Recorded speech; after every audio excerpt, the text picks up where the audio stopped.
তিনটা কথা মনে রেখেন সারা জীবন। তিনটা গুণ অর্জন করতে পারলে দুনিয়ার সব সফলতা আপনার কাছে আইসা ধরা দিবে। কয়টা? সালাসুন ইউদরিকু বিহিন্নাল আবদু রাগাইবাদ দুনিয়া। তিনটা গুণ অর্জন করতে পারলে দুনিয়ার সব সফলতা অর্জন করতে পারবেন। এক নাম্বার আদ-দুআউ ফির রাখা, সুখের সময় বেশি বেশি দোয়া করা। সুখের সময় বেশি বেশি দোয়া করা, দেখছেন নি? সুখের সময় বেশি দোয়া করা।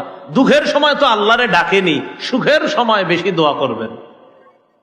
দুই নাম্বার আস-সাবরু ফিল বালা, বিপদে ধৈর্য ধারণ করা। তিন নাম্বার আর-রিজা বিল কাজা, আল্লাহ যা ফয়সালা করে তা সন্তুষ্ট চিত্তে মেনে নেওয়া। তাহলে এক নাম্বার যেটা জানলাম, সুখের সময় বেশি বেশি দোয়া করা। সুখের সময় যদি বেশি বেশি দোয়া করতে পারি, দুঃখের সময় আল্লাহ আমাদের পাশে বেশি বেশি থাকবেন। এই জন্য সুখের সময় বেশি আল্লাহরে ডাকবেন।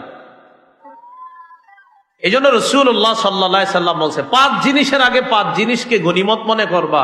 এর মধ্যে একটা ওয়াসিহাতাকা ক্বাবলা সুকুমিক, অসুস্থ হওয়ার আগে সুস্থতাটা বেশি কাজে লাগাইবা। আমাদের অভ্যাসটা কেমন? সুস্থ থাকলে বিবি 2টার দিকে কয়, এই খানা খাইতে আসেন, 2টা যায়, 2:30টা যায়, 3টা যায়, 4টা যায়। আরে খানা খাবেন না?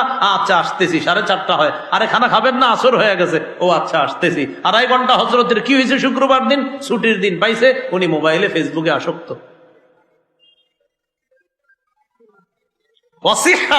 সুস্থতা এটা গনিমত মনে করো। কি শিখলাম? সুলাইমান নবী নেয়ামত পাইয়া যিনি দিলেন তারে কি আগের চেয়ে কম ডাকতেছেন, আরো বেশি ডাকতেছে? তাহলে আমরা নেয়ামত পাওয়ার পর যিনি নেয়ামত দান করলেন তার আলোচনাটা আরো বাড়াইয়া দিব। সত্যি করে কন্ত, দুনিয়ার কেউ যখন আপনারে কোনো গিফট করে, হাদিয়া দেয়, উপহার দেয়, তার নামটা কম কর না বেশি কর? আর কয়েন না, আমার যাও বুগার করছে উনি এতবার কর। যে রব আমারে আপনারে দিছে, সে রব রেখে একটু বলতে পারলেন না? দুনিয়ার একটা মানুষ উপহার দিলে তারে কতবার কই, জানেন না অনেক ভালো মানুষ, আরে এত ভালো হয় না। আমার রব ওনারে এত ভালো বলতেছি আমি, আমারে আপনারে যে আল্লাহ 2টা চোখ এখনো রাখছে, আরেকজনের মতো এক চোখ যে নেওয়া যায় নাই, সে রব রেখে একটাবার ডাকার সুযোগ হলো না আপনার? এটাই বলতেছে। একটু নিজের শরীরটা দেরি তাকায়া বলবেন, শরীরটার দিকেও তাকাইবেন, আলহামদুলিল্লাহ আল্লাহ আমারে এখনো সুস্থ রাখছে। রাসূলুল্লাহ সাল্লাল্লাহু আলাইহি সাল্লাম বলে, মিয়া দুনিয়াতে যদি 3টা জিনিস পাও তাহলে মনে করবা তুমি সুখী মানুষ। কি তুমি এত চিন্তা করো? তুমি ঘুমাইলা, সকালবেলা উঠলা, ওঠার পর তুমি বিবিরে জিজ্ঞাসা করবা। কি জিজ্ঞাসা করার আগে তুমি দেখবা, 1 নাম্বার তুমি সুস্থ আসনি পরিবার নিয়ে তুমি সুস্থ আছো কিনা 1 নাম্বার। যদি দেখো তুমি পরিবার নিয়ে সুস্থ আছো, মাশাআল্লাহ। 2 নাম্বার মুআফান ফি জাসাদি, পরিবারের সবাইও সুস্থ আছে, তোমার শরীরটাও সুস্থ আছে। তাহলে পরিবারের মানুষগুলা ভালো আছে, আমিও ভালো আছি। 3, সকালে উঠে বিবিরে জিগাইবা, আজকে একদিনের খাবার আছে? তো বিবি হ্যাঁ আলহামদুলিল্লাহ, চাল ডাল গোস্ত সব আছে একদিনের। রাসূল বলে, ফাকান্নামা হিজাত লাহুদ দুনিয়া, আরে তোমারে তো পুরা দুনিয়ার সব নিয়ামত আল্লাহ দিয়ে দিচ্ছে। একদিনের খাদ্য আছে আর তুমি সুস্থ আছো, পরিবারের মানুষগুলা ভালো আছে। নবী কয়, আরে মিয়া তুমিই তো সবচেয়ে সুখী মানুষ। তাহলে নেয়ামত পাওয়ার পর বলেন তো সবাই, যিনি নেয়ামত দিয়েছেন তিনি কে? তার নামটা আগের চেয়ে আরো বেশি স্মরণ করব। ঠিক আছে না ইনশাআল্লাহ? কোরআনের কথাগুলা কার? বলেন না কার? আল্লাহ। এই যে সুলাইমান নবী আল্লাহর কাছে দোয়া করলেন আর আল্লাহ কথাগুলা বললেন, এগুলা কোরআনের আয়াত না? এই যে আমি এখন কোরআনের আয়াত পড়তেছি না, বলেন পড়তেছি না? আচ্ছা, মানুষ যখন কোনো বই লেখে, লেখার পর তার বইটা যদি অন্য কেউ পড়ে পাশে বইসা, আমার বই লেখা বই হে পড়লো, ভাল লাগে না অনেক যে আমারটা পড়তেছে। এবার ভাবেন তো, আল্লাহর কালাম যখন আমি আপনি পড়ি, আল্লাহ কত খুশি হয়। হ্যাঁ, মুস্তাকুর নবী সব কথাটা বলছে, সুন্দর কথা। এবার আল্লাহ পাক রব্বুল আলামিন বলেন, وَتَفَقَّدَ الطَّيْرَ فَقَالَ مَا لِيَ لَا أَرَى الْهُدْهُدَ أَمْ كَانَ مِنَ الْغَائِبِينَ। কাফেলা নিয়ে সুলাইমান নবী যাইতে যাইতে হঠাৎ এক জায়গায় আল্লাহ নবী সুলাইমান যাত্রা বিরতি দেওয়ার পর সুলাইমান নবীর পানির প্রয়োজন, পানির দায়িত্বে যেই পাখিটা, ওই পাখির নাম হুদহুদ। কি নাম? আব্দুল্লাহ ইবনে আব্বাস বলেন, এই হুদহুদ পাখিকে এমন বৈশিষ্ট্য আল্লাহ দান করেছেন, পাখি যখন উপরে থাকে দুনিয়ার এই আলো বাতাসের মধ্যে তার সামনের বিপদগুলা তার চোখে তেমন পড়ে না, তবে মাটির নিচে পানি কোথায় আছে না আছে মাটির উপর থেকে বলে দেওয়ার ক্ষমতা আল্লাহ তাকে দিয়ে দিস। বুঝেননি? মাটির নিচে কি আছে ওই পাখি বলতে পারে, আল্লাহ এই যোগ্যতা দিছে, কিন্তু উপরে কোনো বিপদ আপদ এটা বেশি বলতে পারতো না। অথচ মাটি এইভাবে দেখেন, মাটি এইভাবে, আর মাটির নিচে পানি আছে কিনা হুদহুদ পাখি বলে দিত, সুলাইমান নবী এখানে পানি আছে, এখানে কাজ টাজ নেন, জিনদেরকে নিয়ে বা যাদেরকে কাজে লাগান তাদেরকে দিয়ে এখানে আপনি গর্ত করেন, এখানে পানি পাবেন, আমি দেখছি এখানে পানি আছে। হুদহুদ পাখিকে আল্লাহ এই যোগ্যতা দান করছে। এক জায়গায় গেছে, পানি দরকার, তো পানির দায়িত্বে কে আছে? হুদহুদ। কোথায় হুদহুদ? তাফাক্কাদাত তাইর, হুদহুদকে খুঁজছে। ওয়া তাফাক্কাদাত তাইর, পাখি তালাশ করছেন। ফাকালা, বললেন, মালিয়া, কি হলো আমার? লা আরাল হুদহুদ, হুদহুদকে দেখছি না কেন? আম কানা মিনাল গায়িবিন, হুদহুদ কি গায়েবদের অন্তর্ভুক্ত হয়ে গেছে, অর্থাৎ যারা এখানে উপস্থিত নাই তাদের অন্তর্ভুক্ত হয়ে? হুদহুদ কোথায়? এখানে নাই। সুলাইমান নবী সাথে সাথে যখন বুঝতে পারলো হুদহুদ এখানে নাই, তিনি বললেন, লা উআযযিবান্নাকু আযাবান শাদীদা, হুদহুদকে ভয়ঙ্কর শাস্তি দিমু। আও লা আযবাহান্নাকু, অথবা হুদহুদকে জবাই করে ফেলবো। আও লা ইয়াতিয়ান্নী বিসুলতানিম মুবিন, অথবা হুদহুদ নির্দিষ্ট কোন প্রমাণ আমার কাছে উপস্থিত করবে। তিনটা অপশন, হয় তাকে কঠিন শাস্তি দিব, 2 নাম্বার না হয় তারে জবাই করব, 3 নাম্বার বাঁচার অপশন, সে যখন আমার সামনে আসবে নির্দিষ্ট কোনো প্রমাণ পেশ করতে হবে যে আমি এই এই কারণে ছিলাম না। গ্রহণযোগ্য যদি তার কোনো ওই প্রমাণাদি হয় তাহলে তাকে হয়তো জবাই করব না, তাকে শাস্তি দিব না, কিন্তু গ্রহণযোগ্য নির্ভরযোগ্য প্রমাণ পেশ করতে না পারলে হয়তো তাকে জবাই করব, না হয় তাকে হত্যা করব। বুঝে আসছেন? তো হুদহুদ পাখিকে না পাওয়ার পর সুলাইমান আলাইহিস সালাতু ওয়াস সালাম বললেন যে হুদহুদ পাখি আসার পর জানায়া দিবা, তোমারে বলছে সুলাইমান নবী জবাই করবে, অথবা তোমাকে কঠিন শাস্তি দিবে, অথবা তুমি নির্দিষ্ট স্পষ্ট কোনো প্রমাণ পেশ করতে হবে, যে প্রমাণ, এদিকে তাকান, এদিকে তাকান, এদিকে তাকান, এদিকে তাকান। মাহফিলের প্যান্ডেল গেট না হওয়া, আমার মাহফিলে অনেক নিয়ম কানুন থাকে, কিন্তু আজকে আমার মাথা খারাপ হওয়ার অনেক কাজ হইতেছে, কিন্তু কিছু কইতেছি না। এদিকে তাকান, এদিকে তাকান শোনো। হ্যাঁ, আমি বয়ান করি কিন্তু কষ্ট করে, কষ্ট বুঝেননি, মানে পড়ালেখা করে। মনে করেন আমি গাড়িতে বয়ে বয়া, জি বলেন, এটা ভাইবেন না কিন্তু। হ্যাঁ, পড়ালেখা করি, গাড়ি বলেন, বাড়ি বলেন, যেখানে বলেন, আমি কামে থাকি, আকামে থাকি না, এটা মাথা রেখে। সুলাইমান আলাইহিস সালাতু ওয়াস সালাম বলতেছেন, হয়তো আমি তাকে কঠিন শাস্তি দিব, না হয় তাকে হত্যা করব, না হয় নির্দিষ্ট কোনো প্রমাণ উপস্থিত করতে হবে। ফামাকাসা গায়রা বাঈদিন ফাকালা আহাত্তু বিমা লাম তুহিত বিহি ওয়া জিতুকা মিন সাবাইম বিনাবাইন ইয়াকিন। ফামাকাসা গায়রা বাঈদিন, বেশি সময় অবস্থান করে নাই, বেশি সময় দেরি হয় নাই। হুদহুদ পাখি যখন আসছে, আসার পর উপরে উঠতে থাকার সময় অন্য পাখি দুস্তদের সাথে যখন দেখা হয়, পাখিরা জানায় দেয়, খবর আছে, সুলাইমান নবী তোমারে তালাশ করছে, জানায় দিছে তুমি যদি নির্দিষ্ট কোনো প্রমাণ পেশ করতে না পারো, অনুপস্থিতির থাকা এই কারণ যদি পেশ করতে না পারো, তোমাকে শাস্তি দিবে, না হয় তোমাকে জবাই করবে। হুদহুদ পাখি যখন এই কথা জানলো, জানার পর তাফসীর ইবনে কাসিরে সুন্দর কথা আসছে, কয় সুলাইমান নবী ইস্তেসনা করছেনি, কয় সুলাইমান নবী ইল্লা কইছেনি, ইল্লা, হ্যাঁ ইল্লা কইছে, মানে ইস্তেসনা করছে। কয় কি? কয় বলছে তোমারে জবাই করবে, না হয় তোমারে হত্যা করবে, না হয় কঠিন শাস্তি দিবে। তো পাখি পাখিরে জিজ্ঞাসা করে, কয় এই হত্যা বা জবাই ছাড়া আলাদা অপশন রাখছেনি? হ্যাঁ রাখছে। কয় কি? কয় যদি তুমি প্রমাণ পেশ করতে পারো তাহলে জবাই করবে না, হত্যা করবে না, বাকি প্রমাণ নির্ভরযোগ্য হতে হবে যে তুমি কেন ছিল না। এই কথা বলার পর হুদহুদ আসার পর কয়, এখন কথা হলো হুদহুদ কই ছিল? তাফসীরের কিতাবে আসছে হুদহুদ এক জায়গায় একটা জালের মধ্যে আটকায় পড়ছে। আব্দুল্লাহ ইবনে আব্বাস কয়, শোনো, হুদহুদ দুনিয়ার বিপদ বেশি দেখতো না চোখ দিয়ে। এক জায়গায় জাল হয়তো কেউ পাইতা রাখছে, সেখানে হুদহুদ আটকা পড়ে গেছে। মাটির নিচের জিনিস দেখতে পারলো, উপরের জিনিস ভালো করে দেখতে পারতো না। এটাই ছিল হুদহুদের যোগ্যতা। আল্লাহ যোগ্যতা দান করছে। তো যাই হোক, হুদহুদ ছুইটা সুলাইমান নবীর কাছে আসছে। আসার পর আস্তে আস্তে কিছু ঘটনা দেখে আসছে। আইসা সুলাইমান নবীরে কয়, যা দেখে আসছি। কও কি হয়েছে, কও। আহাত্তু বিমা লাম তুহিত বিহি, এমন জ্ঞান আমি অর্জন করে আসছি যেটা আপনিও জানেন না। কি সেটা? অজিতুকা, আমি আপনার কাছে আসছি।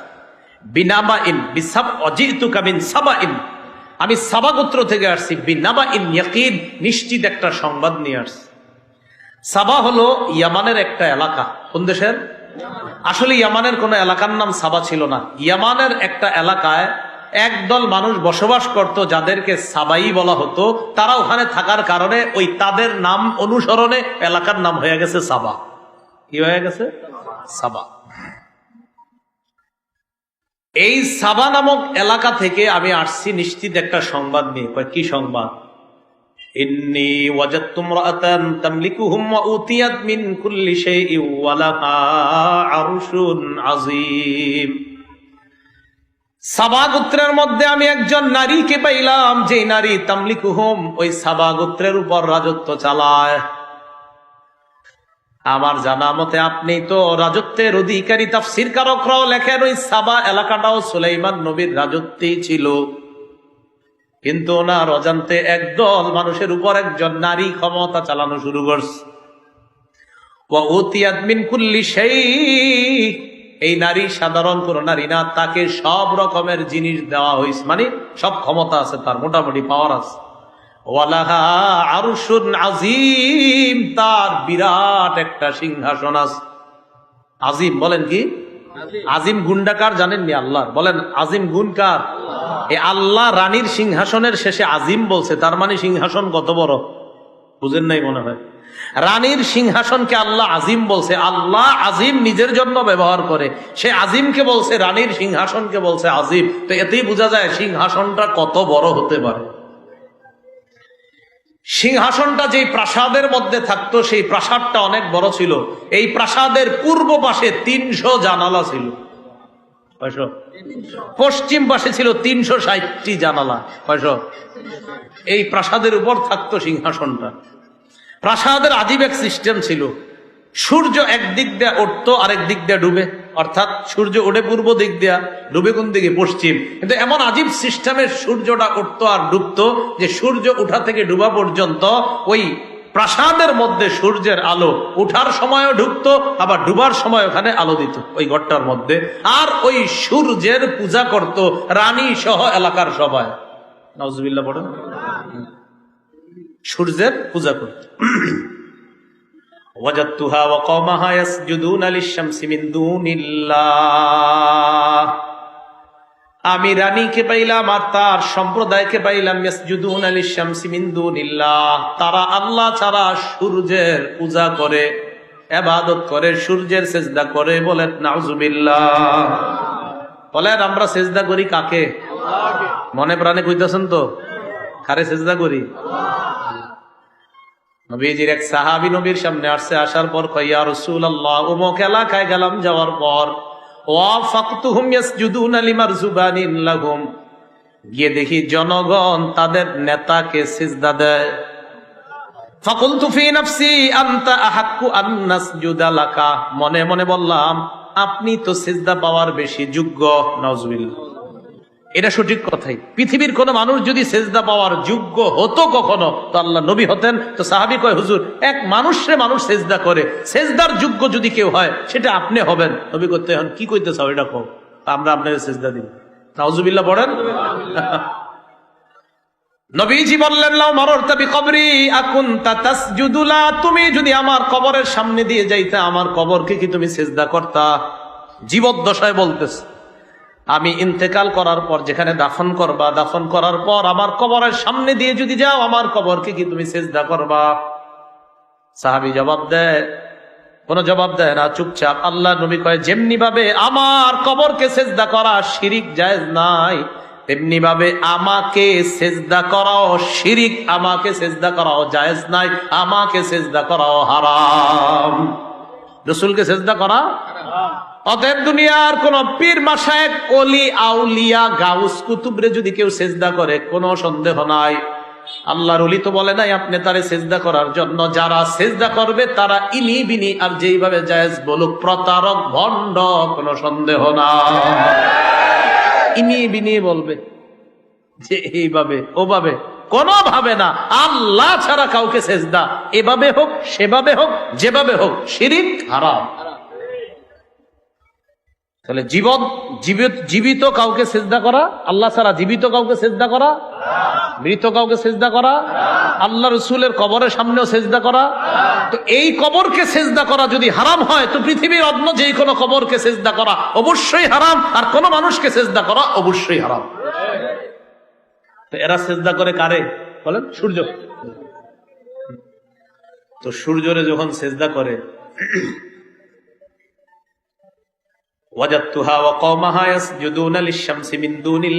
আল্লাহ ছাড়া তারা সূর্যের সেজদা করে।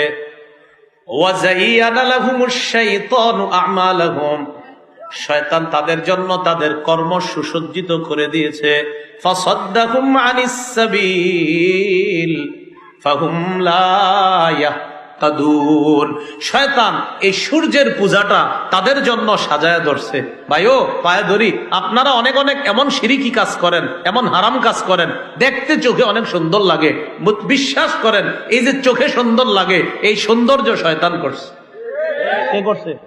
অনেক সময় দেখবেন আপনাদেরকে এসে বলে, হুজুর এটা করতে তো ভালো লাগে, আর বলে না যে হুজুর এটা করলে দিলে আবেগ আসে, ভালো লাগে। মনে রাখবেন, আল্লাহর সাথে শিরিক করলে কোনো মানুষের যদি আবেগ আসে, এই আবেগটা আল্লাহর পক্ষ থেকে না, এটা শয়তানের পক্ষ থেকে। আপনি যখন কোনো খারাপ কাজ করলে আপনার মনে হবে হুজুর ভালো লাগতেছে, নিঃসন্দেহে শয়তান ভালো লাগাইতেছে। কারণ আল্লাহ বলছে সূর্যের পূজা, তাদের এই কর্ম তাদের জন্য সুসজ্জিত করে দিয়েছে কে? শয়তান। ফাসাদ্দাহুম আনিস সাবিল, ফলে তাদেরকে সঠিক রাস্তা থেকে দূরে রাখছে। ফাহুম লা ইয়াহতাদুন, এই মানুষগুলা তাই হেদায়েত পায় না। এরপরের আয়াতে আল্লাহ বলেন কেন তারা সিজদা করে না ওই রবের, যিনি আসমান এবং জমিনের যত গোপন বিষয় আছে বের করেন। আসমান জমিনে যদি কোনো গোপন বিষয় প্রকাশ করতে চান, কোনো মানুষ না পারলেও কে পারবে? আসমান জমিনের সমস্ত সংবাদ কে প্রকাশ করবেন? বলেন, আসমান জমিনের সমস্ত সংবাদ কে প্রকাশ করবেন? আমরা যা গোপন করি আর প্রকাশ করি তা কে জানেন? আল্লাহ বলেন তিনি জানেন, যা তোমরা গোপন করো, যা তোমরা প্রকাশ করো তিনি জানেন। আয়াতটা পড়ি নাই, আপনারা অনুবাদটা খালি করলাম। আল্লাহ ছাড়া কোনো ইলাহ নাই, তিনি হলেন রব, আরশে আজিমের রব। এটা সিজদার আয়াত। কিসের আয়াত? বললে সবটি সিজদা দিয়ে দিয়ে না, এই জন্য বললাম না, খালি অনুবাদটা করলাম যে আল্লাহ ছাড়া কাউকে সেজদা দেওয়া শিরিক, জায়েজ নাই। তারা কেন আল্লাহর সেজদা করে না? তারা কেন আল্লাহকে সেজদা দেয় না? যেই আল্লাহ আসমান জমিনের সংবাদগুলা বের করে দেন, যেই আল্লাহ তোমরা যা প্রকাশ করো, যা গোপন করো সব জানেন, তা আল্লাহ শেষে বলে শোনো, আল্লাহ তিনি ছাড়া কোনো ইলাহ নাই, ইবাদতের একমাত্র যোগ্য আল্লাহ, তিনি আরশে আজিমের রব। তো পাখি এই কথা বলছে, বলার পর সুলাইমান নবী কয় ঠিক আছে তোমার বক্তব্য শুনলাম, রানী জনগণ নিয়ে শিরিক করে সিজদা করে। কহা সুলাইমান নবী কয় ক্বালা সানানজুরু আসাদাকতা আম কুনতা মিনাল কাযিবিন। ঠিক আছে আমি দেখমু তুমি সত্য কথা বলছো না তুমি মিথ্যাবাদী, আমি দেখবো। কি সুন্দর! আপনারা পারলে ঘরে বাংলা অনুবাদ থাকলে পড়েন, অনেক মজা পাবেন। পড়েন না তো আপনারা, খালি মোবাইল চালান, ঠিক না? পড়েন। সুলাইমান নবী কয় আমি দেখবো তুমি কি সত্য কথা বলছো না তুমি মিথ্যাবাদীদের অন্তর্ভুক্ত, এটা আমি দেখবো। তো ঠিক আছে পরীক্ষা হবে। কয় কি? ইযহাব বিকিতাবি হাযা, একটা চিঠি লেখছে। চিঠি লেখার পর কয় আমার এই চিঠিটা নিয়ে যাও, ফালকিহ ইলাইহিম, তাদের কাছে চিঠিটা ফালায়া দিবা, সুম্মা তাওয়াল্লা আনহুম, এরপর তাদের থেকে একটু আড়ালে যাইবা, সরে যাইবা, ফানজুর মাযা ইয়ারজিউন, আড়ালে গিয়ে দেখবা তারা কি জবাব দেয়, কি করে না করে সব দেখে আমারে জানাইবা। হুদহুদ পাখি চিঠি নিয়ে রওনা করছে। কেউ বলেন ডানার মধ্যে চিঠিটা নেয়, কেউ বলেন না ঠোঁটের মধ্যে চিঠি নিছে। কিসের মধ্যে? দুইটা বর্ণনা, ডানা দিয়ে নিছে অথবা ঠোঁট দিয়ে। নিয়ে কি করছে, প্রাসাদে গেছে, রানী জেনে ঘুমায়। তো রানী কি করে, সকালবেলা উঠাই আপনার সূর্যের পূজা করে। তো এই জন্য রানী ওই সকালবেলা উঠাই পূর্ব দিকের জানালা মুখে হয়ে থাকে, সূর্যের আলো ঢুকবে, আর উঠাই উনি সূর্যের পূজা করবে। পাখি কি করছে, ওই দিক দিয়ে গিয়া ঠোঁট থেকে চিঠিটা ওই ঘরে ফেলাইয়া দিচ্ছে। মুফাসসিরিনে কেরামের কেউ কেউ লেখছে একদম তার উপরে ফেলাইছে। করার পর পাখিটা একটু দূরে সইরা দেখতেছে, দেখি এটা কি করে, কারণ এগুলো তো আবার জানাই তো বুঝিয়া। এখন রানী উঠছে, উঠা চিঠি নিয়ে সভাসদ বর্গের কাছে আসছে। সংসদে রানীর সদস্য ছিল 312 জন। কয়জন? এই 312 জনের প্রত্যেকের অধীনে ছিল 10,000। কয় হাজার? মানে মূল ছিল 312 জন, প্রত্যেকের অধীনে আবার 10,000 সেনা সদস্য ছিল। রানী তাদের কাছে আসছে, আসার পর কয় قالت يا أيها الملأ إني ألقي إلي كتاب كريم। রানী তাদেরকে বলে, হে সভাসদ বর্গ, ইন্নী উলকিয়া ইলাইয়া, আমার কাছে প্রেরণ করা হয়েছে কিতাবুন কারীম, সম্মানিত একটা চিঠি। সুবহানাল্লাহ, সুবহানাল্লাহ। দেখছেন নি? আচ্ছা, রানী সূর্যের পূজা করে, সে এই চিঠিরে সম্মানিত বলছে। এটা ভাবনা আছে অনেক কিছু। চিঠিরে কি বলছে? রানী কেন বলছে? ইন্নাহু মিন সুলাইমান ওয়া ইন্নাহু বিসমিল্লাহির রহমানির রহিম।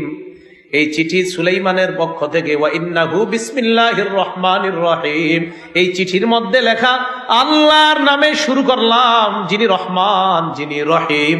চিঠির মধ্যে লেখা আল্লাহ তাআলু আলাইয়া, হে রানী শোনো, আল্লাহর নামে শুরু করলাম, যিনি রহমান যিনি রহিম। আল্লাহ তাআলু আলাইয়া, আমার উপর অহংকার করবা না। আল্লাহ তাআলু আলাইয়া, তুমি আর তোমার জনগণ আমার উপর অহংকার করবা না। ওয়া আতুনি মুসলিমিন, তোমরা সবাই আত্মসমর্পণ করা অবস্থায় আমার কাছে চলে আসো। বাস, চিঠি শেষ। একটুকি রানী চিঠির ভাষা দেখা মুফাসসিরিন কেরাম লেখছে, সুলাইমান নবীর কি আজীব চিঠি ছিল, একটুক লেখাই রানীর ভিতরে কম্পন সৃষ্টি করে দিচ্ছে। এই জন্য সম্মানের সাথে প্রথমে বলছে যে এটা একটা পবিত্র সম্মানিত চিঠি। ভয় পেয়ে গেছে। কেন ভয় পেয়েছে? শোনো, আল্লাহর নামে বলছি, যিনি রহমান যিনি রহিম, আমার উপরে অহংকার দেখায় না, আত্মসমর্পণ করা, ভালোই ভালোই চলে আসো। একটু কথায় রানী, ওই যে আল্লাহর নাম, আরে আমাদের রবের নামটাই তো একটা পাওয়ার।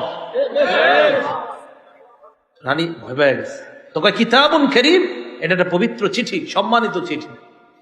এই কথা বলার পর এবার রানী কয়, ক্বালাত ইয়া আইয়ুহাল মালাউ আফতুনি ফি আমরি, ও সভাসদ বর্গ, আমার এই বিষয়ে আমারে তোমরা কিছু বলো, পরামর্শ দাও, আমি এখন কি করব। মা কুনতু কাতিআতান আমরান হাত্তা তাশহাদুন, তোমাদের উপস্থিতি ছাড়া আমি কখনো কোনো সিদ্ধান্ত চূড়ান্ত ভাবে নেই না, তাই পরামর্শ দাও, আমি কি সিদ্ধান্ত নিতে পারি। সভাসদ বর্গ রানীকে বলল, ক্বালু নাহনু উলু কুওয়া, চিন্তা করেন না, নাহনু উলু কুওয়া, আমরা শক্তিশালী, ওয়া উলু বাসিন শাদীদ, আমরা কঠিন যোদ্ধা, আমরা শক্তিশালী, আমরা কঠিন যোদ্ধা। ওয়াল আমরু ইলাইকি ফানজুরি মাযা তা'মুরিন, বাকি বিষয়টা আপনার হাতে ছেড়ে দিলাম। ফানজুরি, আপনি ভেবে দেখেন, মাযা তা'মুরিন, আমাদেরকে কি আদেশ করবেন, আপনি যা করবেন আমরা তাই আদেশ মানব। তবে আমরা কিন্তু শক্তিশালী, আর আমরা কঠিন যোদ্ধা, এক একজনের অধীনে 10,000, আমরা এমন 312 জন আছি, আপনি টেনশন করেন না। এই কথায় অহংকারই প্রকাশ পায়। কি প্রকাশ পায়? অহংকার। এই কথা শুনে রানী কয়, শোনো, তোমরা কিন্তু এই সুলাইমান বাদশারে যেন তেন বাদশা মনে করো না। قالت إن الملوك إذا دخلوا قرية أفسدوها وجعلوا أعزة أهلها أذلة। রানী জবাব দেয়, ইন্নাল মুলুকা ইযা দাখালু ক্বরিয়াতান আফসাদুহা, রাজা বাদশাগণ যখন কোন এলাকায় প্রবেশ করে, আফসাদুহা, ওই এলাকা নষ্ট করে দেয়, ওয়াজআলু আইজ্জাত আহলিহা আযিল্লা, সম্মানিত যারা তাদেরকে অপদস্থ করে ছাড়ে। ওয়া কাযালিকা ইয়াফআলুন, সুলাইমান নবী যদি আমগো বিরুদ্ধে যুদ্ধ করে, মনে হয় এমন করেই ছাড়বে, আর মানে আমগো বিরুদ্ধে যুদ্ধ করলে আমগো নাম নিশানা থাকবে না, আমাদেরকে অপমান করে ছাড়বে। এটা রানী কইতেছে। কয় দেখো, আমি বুঝে শুনে বলতেছি। এই কথা বলার পর রানী কয়, দাঁড়াও, একটা পরীক্ষা নেই, দেখবো তিনি কি দুনিয়াবি বাদশা নাকি তিনি অন্য ধরনের বাদশা। একটা পরীক্ষা নিব, তিনি কি দুনিয়াবি বাদশা নাকি অন্য বাদশা। কয় কি? ইন্নী মুরসিলাতুন ইলাইহিম বিহাদিয়া, সুলাইমান নবীর কাছে হাদিয়া পাঠাবো। ফানাযিরাতুম বিমা ইয়ারজিউল মুরসালুন। হাদিয়া পাঠানোর পর দেখব যাদেরকে পাঠাইছি তারা কি সংবাদ নিয়ে আসে। তারা যদি আইসা বলে সুলাইমান নবী হাদিয়া গ্রহণ করছে, তাহলে বুঝবো তিনি দুনিয়াদার বাদশা। আর যদি তিনি হাদিয়া গ্রহণ না করে, তাহলে বুঝতে হবে তিনি আমার আর তোমাদের মতো যেন তেন বাচ্চা না, তিনি অন্য ধরনের বাচ্চা। সুবহানাল্লাহ। তাহলে এই পরীক্ষাটা এই যুগে করলো তো কি করেন, আল্লাহ বুঝার তৌফিক দান করেন। হ্যাঁ, এই যুগে যদি এরকম পরীক্ষা হইতো যে মেম্বার চেয়ারম্যান এইভাবে হবে যে যে দুনিয়াদার হবে না বাস তার তিনি মেম্বার হবেন, তিনি চেয়ারম্যান হবেন, এরকম সুন্দর হইতো, ঠিক না বিষয়গুলো? তাহলে আর টাকা খরচ হইতো না, যারা ইলেকশন করে তারা সহজে জিততো, সহজ হয়ে যেত না বিষয়টা। এখন তো আপনারা সব চা খাওয়ার লেগে টাকার লেগে বসে থাকেন, এই কয়দিন পরে বসবেন। আল্লাহ হেফাজত করুক। ফালাম্মা জাআ সুলাইমান ক্বালা আতুমিদ্দুনানি বিমাল। রানীর উপহার যখন সুলাইমান নবীর কাছে আসছে, আসার পর সুলাইমান নবী কয় আতুমিদ্দুনানি, আমারে কি তোমরা সাহায্য করতে চাও সম্পদ দ্বারা? আল্লাহু আকবার। ফামা আতানি আল্লাহু খায়রুম মিম্মা আতাকুম। এই জবাবটা শিখেন সবাই। ফামা আতানি আল্লাহু খায়রুম মিম্মা আতাকুম। আল্লাহ তোমরে যা দিছে, আমারে যা দিছে, দেখেন আমারে যা দিছে আল্লাহ, খায়রুম মিম্মা আতাকুম, আল্লাহ আমারে যা দিয়েছেন তোমাদেরকে যা দিয়েছে এর চাইতে 1000 গুণ বেশি দামি জিনিস আমাকে দিছে। ফামা আতানি আল্লাহ, আল্লাহ আমারে যা দিছে, খায়রুন উত্তম, মিম্মা আতাকুম তোমাদেরকে যা দিছে তার চাইতে অনেক উত্তম। আমারে আমার রব পাখির ভাষা বুঝার ক্ষমতা দিছে, আমারে আমার রব পুরা দুনিয়ার মাখলুকাতের ভাষা আমি বুঝি, বাতাস আমার নিয়ন্ত্রণাধীন করে দিয়েছে। আল্লাহ এত ক্ষমতা আমাকে দান করছেন, আরে এর চেয়ে বড় নিয়ামত আর কি চাই? তোমাদেরকে যা দিছে, টাকা পয়সা স্বর্ণ রূপা, এগুলার বাহাদুরি তোমাদের, আমার রব আমারে যেটা দিছে এটা তোমাদের এই উপঢৌকন থেকে 1000 গুণ বেশি দামি। নিয়ে যাও, লাগবে না এগুলো। ও রানীর সিংহাসন ছিল আপনার স্বর্ণ রূপা আর মুতি, আরো অনেকগুলা আপনার আছে মেডিসিন, এইগুলা দ্বারা তৈরি করা ছিল তার কিটা ওই সিংহাসনটা। এর মধ্যে স্বর্ণ রূপা আর জবরদস্ত আরেকটা হলো আপনার মুতি ছিল, আর আরো কয়েকটা লেগছে ওখানে। এর মধ্যে 3টা, এটা স্বর্ণ রূপা মুতি, এটা 3টা ছিলই, আরো অনেকগুলা ছিল, এগুলা হলো তার সিংহাসন তৈরি। এবার এই কথা বইলা সুলাইমান নবী তাদেরকে বলছে লাগবে না, লাগবে না, বাল আনতুম বিহাদিয়াতিকুম তাফরাহুন, তোমগো টাকা নিয়ে তোমরা খুশি থাকো। সুবহানাল্লাহ, কি সুন্দর জবাব। বাল আনতুম, বরং তোমরাই, বিহাদিয়াতিকুম তোমাদের এই হাদিয়া নিয়ে, তাফরাহুন খুশি থাকো, আমার লাগবে না, নাও নাও নাও, টাকা পয়সা নিয়ে চলে যাও। ইরজি ইলাইহিম ফালানাতিয়ান্নাহুম বিজুনুদিল্লা কিবালা লাহুম বিহা, যাও গিয়া বইলা দিও, ফালা নাতিয়ান্নাহুম, রানীরে জানায়া দিও আসতেছি আমি, নাতিয়ান্নাহুম বিজুনুদ, এমন সৈন্য নিয়ে আসমু, বিজুনুদিল্লাহ কিবালা লাহুম বিহা, যে সৈন্যের মোকাবেলা রানী করতে পারবে না, তারা করার ক্ষমতা নাই। ওয়ালা নুখরিজান্নাহুম মিনহা আজিল্লা, রানী সহ তার সাথে যারা আছে সবগুলারে লাঞ্ছিত করে ওখান থেকে বের করব। ওহুম সাগিরুন, সবগুলা অপদস্থ অপমানিত অবস্থায় থাকবে, এটা বলে দিবা। এই কথা বইলা সুলাইমান নবী এদেরকে পাঠায়া দিছে। সুলাইমান আলাইহিস সালাতু ওয়াস সালাম এটা বইলা পাঠায়া দেওয়ার পর রানীর কাছে গেছে, যাওয়ার পর যখন রানীর এই সংবাদ দিছে যে সুলাইমান নবী হাদিয়া তো গ্রহণ করে নাই, আপনি যে স্বর্ণ রূপা কত কিছু দিয়া পাঠাইছেন এগুলা একটুও গ্রহণ করে নাই, উল্টা আমগনি দিয়া এগুলা আপনার কাছে পাঠায়া দিছে। সুলাইমান আলাইহিস সালাতু ওয়াস সালামের এই কাহিনী রানী যখন দেখছে যে উনি গ্রহণ না করে পাঠায়া দিছে, তখন রানী বুঝতে পারলো এটা তো দুনিয়াদার কোনো বাদশা না, তিনি তো আল্লাহর হুকুম পালনকারী একজন বাচ্চা। রানী তখন নিয়ত করে ফেললো সবাই মিলে আত্মসমর্পণ করেই তার কাছে যাওয়া আমাদের জন্য মঙ্গল, এতটুকুই থাক, মঙ্গল পর্যন্ত। পরে গেছে উনি, কিভাবে গেছে না গেছে বলার, আর এতটুকুই থাক। উনি আত্মসমর্পণ করেই সুলাইমান আলাইহিস সালাতু ওয়াস সালামের কাছে গিয়েছিল। আমি যতটুকু বলতে চাচ্ছি আপনাদের কাছে, এর মধ্যে একটা এলেম দেয় কে? এলেম পাওয়ার পর, জ্ঞান পাওয়ার পর শুকরিয়া আদায় করবো কার? দুই নাম্বার, সুলাইমান আলাইহিস সালাতু ওয়াস সালাম পিঁপড়ার ভাষা বুঝার এই নিয়ামত দিয়েছেন কে? তিনি নিয়ামত পাওয়ার পর শুকরিয়া আদায় করলেন কার? এজন্য আমরাও নিয়ামত পাওয়ার পর শুকরিয়া আদায় করবো কার? আল্লাহ।